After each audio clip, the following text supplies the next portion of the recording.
Here's the President of the United States. Mr. President, thanks so much for joining us from 1600 Pennsylvania Avenue. Well, thank you very much, and congratulations on 10 years on radio. Wow, that's pretty good. I remember when you were one day on radio. All right, it's been a long time, but that's a great job. Yeah. You're doing a great job, Brian. You were hosting, thanks so much, Mr. President. You were hosting The Apprentice back then. You were number one of the ratings when we started. And now you got the number one job in the country. I just was curious, the place you used to live, where the Mayor de Blasio, the National Guard is not going to work here. They're not trained to handle unrest. Do you agree with that? No, not at all. It's if you look at what happened in Minnesota, they were getting decimated, and after 3 days of watching it, I demanded that the National Guard be utilized, and in one day it was over. In fact, they got there at a certain time in the late afternoon, and by the time they finished, it was, I always say somewhat sarcastically, but the safest place on earth. And Minnesota was really having a hard time, and we took care of it. And the governor's a nice man, and he was, not using enough. And he was, you saw the police were running in Minneapolis, and they were running away from their precinct, which is something I've never seen before. You have a liberal mayor that frankly was having a lot of trouble, and you have a very liberal mayor in New York, too. And you notice that all of these places that have problems are not run by Republicans, they're run by liberal Democrats. So there is something into that philosophy, and yet they're also the ones keeping everybody locked up in their apartments and their homes for too long a period of time. So it's very interesting how that changes. But no, the National Guard, we could solve that problem in New York, and in fact, if they don't get their act straightened out, I will solve it. I'll solve it fast. Last night was one of the best nights in day 8, especially in New York. We didn't see the riots. We saw the protests, even though it wasn't perfect. Do you think we've turned the corner according to the reports you get? Well, you may, but you still had a lot of people, and they're violent people in many cases. You have protesters, but you also have anarchists and looters and a lot of people that are bad people, okay? A lot of bad people. We have a lot of proof and information and proof. You'll be seeing it in time to come, where they're delivering rocks and stones to certain locations and dumping them. So that's their ammunition, and that hurts people very badly, including National Guard people or even military people. But Washington is in great shape. We called out the National Guard after the first night, which was a little bit rougher, but then after that we called up, and we have, I jokingly said, a little bit jokingly maybe, it's one of the safest places on earth. And we had no problem at all last night. We had substantial dominant force, and we have to have a dominant force. Maybe it doesn't sound good to say it, but you have to have a dominant force. We need law and order. Sunday it wasn't the case. We had on Leland Vittert reporting no problem. It got dark, a huge problem. He was attacked. And then the reports were they were so worried they brought you downstairs in the White House to a bunker. What could you tell me Sunday night was like for you and your family? Well, it was a false report. I wasn't down. I went down during the day, and I was there for a tiny little short period of time, and it was much more for an inspection. There was no problem during the day. The problem, I saw Leland got whacked pretty good, but that was during the night. And these problems are during the night, not during the day. And I've gone down 2 or 3 times, all for inspection. And you go there, someday you may need it, but you go there, and I went down, I looked at it, it was during the day, it was not a problem. And I read about it like a big thing. There was never a problem. We never had a problem. Nobody ever came close to giving us a problem. The Secret Service does an unbelievable job of maintaining control in the White House. And beyond the Secret Service, we have a lot of other great people out there, including the D.C. police. And then, of course, on top of that, after I saw the one evening, which was a little rough, and it was certainly rough on Leland, I think more so than anybody else, we brought in the troops. So, Mr. President, I remember on 9/11, the President Bush wanted to land back at Washington. They wouldn't let him. They said it's too dangerous.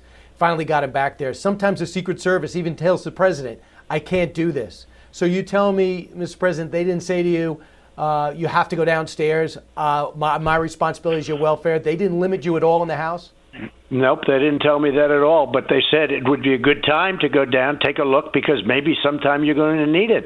And I've been down, let's see, that would be number 2.5, sort of, because I've done different things, but 2.5. But I looked, I was down for a very, very short period of time. Very, very short period of time. I can't tell you who went with me, but a whole group of people went with me. As an inspecting factor, I was back up. And, Brian, it was during the day. It wasn't during the night. I think they reported during the night. During the night, maybe someday it makes sense.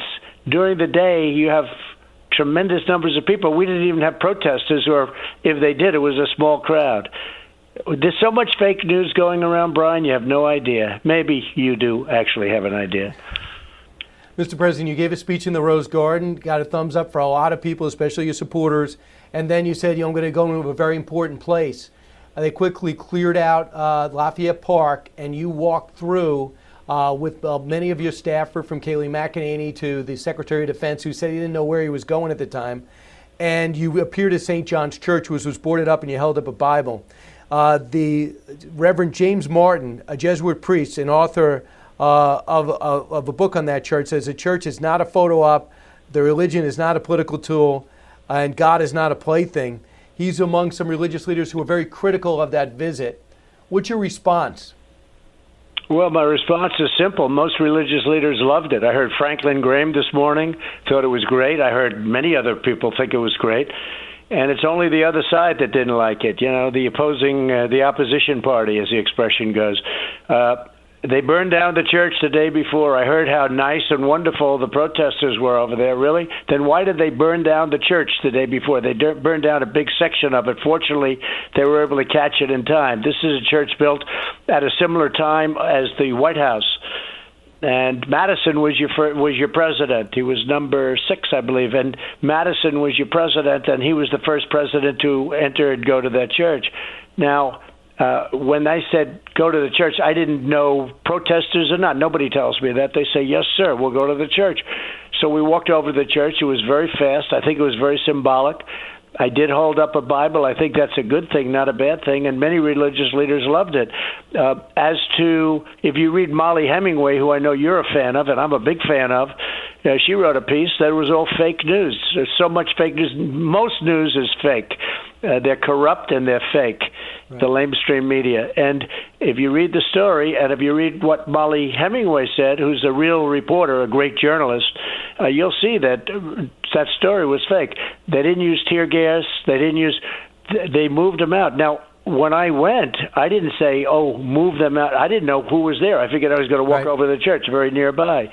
So if you read the Molly Hemingway piece, you'll get the real story. But most religious leaders loved it. Why wouldn't they love it? I'm standing in front of a church that went through trauma, to put it mildly. I mean, the whole basement, a big part of the basement was burning. It's very lucky that church didn't burn down, and that's a very important church. So I haven't heard what you told me. Mr. President, was the original intent to go inside and see the damage? And did you notice it was boarded up when you got there? No, they told me it was boarded up, and I said, it's all right, we'll stand by the church. We won't go inside. It had, received a very bad burning. I would have been able to go inside if I wanted to, but it was boarded up. The whole building was just about boarded up, but I would have been able to go in.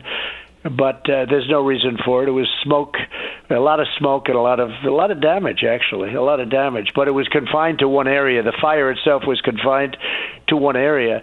But, Brian, the church leaders loved that I went there with a Bible. I mean, take a look at Franklin Graham, so respected, and so many others. Take a look at Robert Jeffress. These are all people you know. They thought it was a great symbol, and I thought it was a great symbol. But the fake news makes everything look bad, no matter what you do. Like we did a great job on ventilators. We're giving them now to countries all over the world. We're making them. When I started, we had practically none. The cupboards were bare. The Obama administration left us practically nothing. You don't hear those stories. They don't write about that. We tested number 16 million yesterday, much more than anybody else. You don't hear that we've done well in testing. They always say, well, why not more? And yet Germany is at 3 million. We're 16 million. And we have incredible testing now. So, we've done a great job, but we don't get credit for it. But hopefully the people understand. So you have a pandemic and a national unrest, two unprecedented things, I would argue, in my lifetime and probably yours. But the big picture, I thought we'd be talking about the day after George Floyd's tragic death, which I think you agree. It seems that law enforcement, you don't want to convict someone before they have trial, but 96% of the country thinks that was out of bounds. The knee on the neck killed him. I'm one of them. We can't see where the trial comes out. But this is the one stat I want to bring you to, and I'm going to ask you if you can attack this. According to a Axios Ipsos poll, 70% of white Americans say they trust the local police. Only 36% of African Americans do. How do you attack that problem? How do you change things? Well, I think it's a very sad problem. As you know, as a Republican, I'm doing very well with African Americans and with the vote, in polls and everything, especially. I mean, I haven't seen one very recently because you had the plague come in from China, so that changed things up. But we had the best economy ever. We had the best numbers for African American unemployment and unemployment in history, best home ownership, best everything. We had the best numbers in everything, not only African American, but the African American numbers were But how do you handle great. the law enforcement part of this? Well, I think you have to get better than what they've been doing. I mean, obviously, that was a terrible thing. And I've spoken about it numerous times in various speeches. And, it's interesting. I spoke about it when we launched a very successful rocket, a tremendous program that culminated on that day. And now, obviously, it goes on from there. But I then made a speech, and it was a speech about the rocket. And I devoted 25% of the speech probably to what happened, or more, to what happened with respect to George Floyd. And it was... And then you listen to this. He doesn't talk about George Floyd. The rocket went off. I then made a speech and I talked about George Floyd, but they said he didn't talk about George Floyd. Half, maybe even almost half of the speech, but a large portion of the speech was devoted exactly to that. And so, with the media, basically, no matter what you do, it's never going to be good enough. But the people understand it, and that's one of the beauties to social media. I mean, I would love not to even bother with social media, but I'm able to get my word out beautifully by social media. Fortunately, you use social media too. Right. But we have to get the word out. Look, we have to, Brian. We have to get the police departments, everybody has to do better. Has to do better. This is a long-term problem. This didn't happen today. This happened. I mean, a guy like Sleepy Joe Biden was in there for 43 years. Then he says, I think we should do this. I saw it today. He took his mask off for the first time in a while. I haven't seen his face for a long time. And he said, I think we should do this. Or I think we should do that. And actually, then he started speaking through the mask again. He feels comfortable with the mask on, I think. And even though there was nobody anywhere near him, which is interesting. But he made a statement about what he should do. I said, he's been there for 43 years. He was vice president for 8 years. He didn't do a thing. His crime bill was a disaster. I'll tell you what exactly. Right, I will tell you what he said. He said he won't traffic in fear and division. He won't fan the flames. He'll seek to heal the racial wounds that have long plagued our country, not use them for political gain. And I assume that he says you are doing all those things. Well, you see, that speech was written. He didn't say that. He repeated the words. That's all. That speech was written for him because he doesn't speak like that. But here's the thing. He did a crime bill that was a disaster.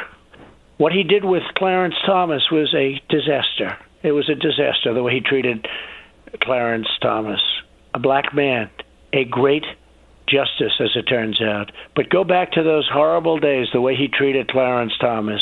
They write books about it. There was nobody worse than Biden. Now, he's not the same Biden. He's about half, maybe less. But the fact is that he doesn't say that. They write. He's surrounded by the Democrats have bad policy. In many ways, they're bad politicians because their policy, open borders, take away everybody's guns. You know, they want to take your guns away, except now more people bought guns in the last 3-4 days than they have in a long time. Because when they look Mr. out President, on the streets... Right. I know. I saw it in my own neighborhood. They were wrapped around the building buying guns all last night as protesters were actually in the suburbs they want last security night. And they want safety. That's right. And the Democrats want to take your guns away. In 3 separate polls, he's beating you by about 10 points. Okay, How do you explain I have other polls where I'm winning, and you've seen them too, I guess. But I have polls. Just like last time, I was losing to Hillary in every state, and I won every state, okay? I won Michigan, I won Wisconsin, I won places that they didn't even think were unpollable. They didn't even want to go bother. We have tremendous support. I've seen many polls. Didn't CNN just have a poll, which they didn't want to use, where I was winning every single swing state? I think you've seen that. I had another poll yesterday. Yeah, 2 weeks back. I had another poll, and CNN didn't want to use it, so they used another poll where mostly Democrats were polled. Take a look at who they're polling, if they poll anybody, because I don't even think they go out and poll. I think they sit at a desk and say, give this number, give that number. That's what happened last time. The polling was ridiculous, other than 2 or 3 polls, which I do use, and which I'm doing very, very well with. But I saw another poll where I'm winning every swing state, substantially. And why wouldn't I? I built the greatest economy we've ever had. I built the greatest economy in the world in a fairly short period of time, 3.5 years. Then the plague came in from China. They shouldn't have let it happen. Not right. It came in from China. In fact, I see today there's a big article that they weren't very transparent or forthcoming, to put it mildly. The stall, they call it. To the WHO. I built this great economy, and I'm building it again, Brian. By the time of election, I believe the economy will be doing phenomenal numbers. Big job increases, big GDP increases, and that'll be before the election. Right. I also think by the end of the year we'll have a vaccine. We're doing very well. I just had a meeting yesterday. I think we're going to have therapeutics, and I think we're going to have cures. So we're going to be in very good shape. But, and right now, by the way, the numbers came out today, and they were much better than anybody would have thought. And the stock market is booming. The stock market is at 26,000, almost 26,000 right now, the Dow. And who would think that? Because people know. Right. And we're going to have a great year next year. It's going to be a phenomenal year. We're going to have a very good third quarter. We're going to have a phenomenal fourth quarter. And if I'm heading in that direction, I think we're going to be very hard to beat, frankly, because Sleepy Joe would turn off immediately. I know you got about 100 meetings today, and I appreciate this time. So does our audience. But, Mr. President, a couple of things. The word is you want to invite Vladimir Putin to the G7 meeting. Let's say it's in September. What has he done to earn back the trust of the free world? He hasn't left the Ukraine. He hasn't left Georgia. Creates havoc in Venezuela. Do you see where he deserves this respect? Yeah, well, look, helped us with the oil industry, which was good for him, too. But we got it up, and now we're going to save millions of jobs in Texas and North Dakota and other places, Oklahoma, with millions of jobs. I mean, the oil now is sustainable. I mean, it was down to zero, which would have ruined, we would have lost 5 million jobs. But no, it's not a question of what's he done. It's a question of common sense. So we have a G7. He's not there. Half of the meeting is devoted to Russia. And if he was there, it'd be much easier to solve. It used to be the G8. And Obama got taken over the cleaners. I mean, Obama had his pockets picked. And as you know, Putin did something that he shouldn't have done because he didn't respect Obama, perhaps. And Obama got upset, and the United States said, we don't want to be here if Putin's going to be there. The problem is many of the things that we talk about are about Putin. So we're just sitting around wasting time, because then you have to finish your meeting and somebody has to call Putin or deal with Putin on different things. And I say, have him in the room. Have him in the room. It used to be the G8. And I don't say deserving or non-deserving. I say common sense. Get things done. I want to have a nuclear pact, a safe nuclear, because nuclear is the single biggest problem the world has. Single biggest problem, right. The power. And China, we have them, and we have more than anybody. We have more than anybody. China is a very big problem, and we did very well with China, but then they sent us the plague. Is that deal done?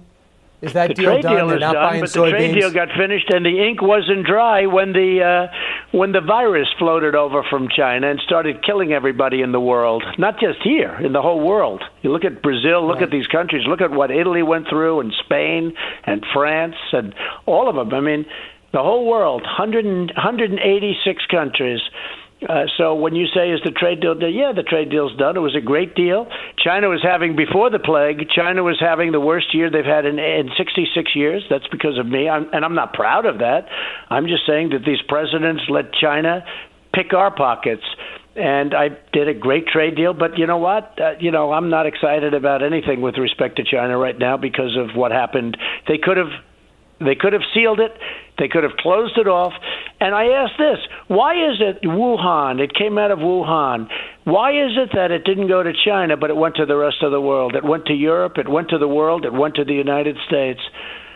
Came out of it, but it didn't go to Beijing. It didn't go to other parts of China. What's that all about? So how come they let it go out to the world, but they didn't let it go into China? That's a little strange deal going on there. Lastly, I know you've been taking aim at Joe Scarborough and Chris Cuomo.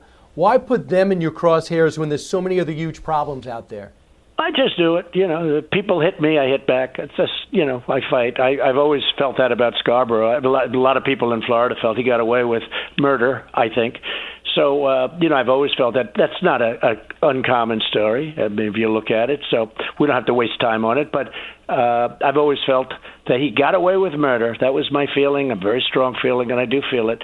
As far as Chris Cuomo, no, I just report on his ratings. His ratings are terrible, unlike your ratings at Fox and Friends, where you're doing fantastically well. Thank you, Mr. President. I think I help you a lot, but you have three great people, including you.